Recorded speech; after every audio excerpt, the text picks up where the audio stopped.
Ça touche beaucoup de monde alentour. C'est primordial, c'est tout le monde alentour. Là. Pas facile, le monde qui court dans les parcs, ça va être le même, c'est pas un cadeau, ça. Là.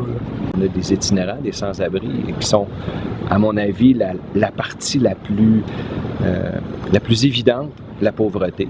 La plupart des personnes de la pauvreté touchent, ce sont des personnes qui sont démotivées, des personnes qui ont manqué de confiance, qui dans l'ensemble ne savent plus trop quoi faire.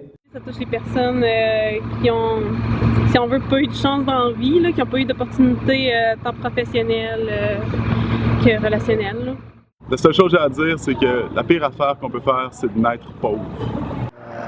J'ai pas tort, en tout cas.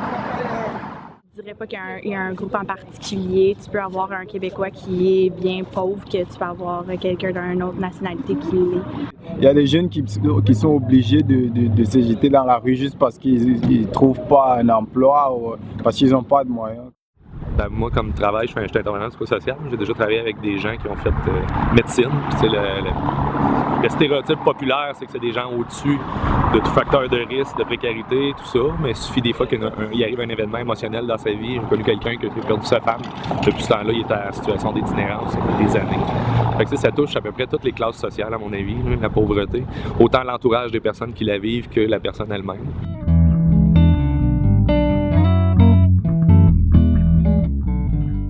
Mais en fait, la pauvreté, ça touche vraiment plusieurs groupes dans la population et non pas un groupe unique. Donc, on parle souvent des visages de la pauvreté, les multiples visages. Ça peut toucher autant les hommes que les femmes. Ça peut toucher tous les groupes d'âge, là, qu'on parle des tout petits enfants, des jeunes, des adultes, évidemment, les aînés.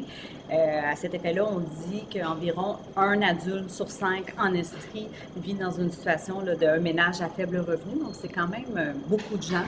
Et aussi, on sait qu'en termes de distribution géographique, c'est pas seulement dans les centres-villes. On peut vraiment avoir, dans une ville comme Sherbrooke, par exemple, avoir des poches de pauvreté à plusieurs endroits.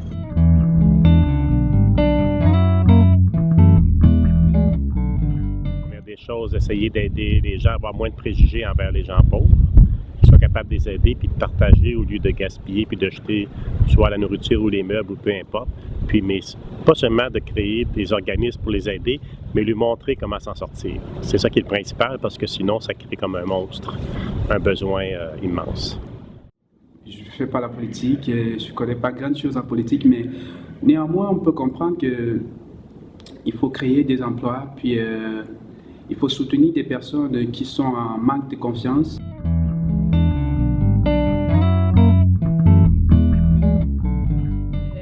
De faire des petits gestes comme le truc des cafés gratuits, le café en attente, des choses comme ça qui pourraient être cool à faire à Sherbrooke. Juste plus des gestes que de donner de l'argent directement, là, des choses qui font que la communauté se tient plus.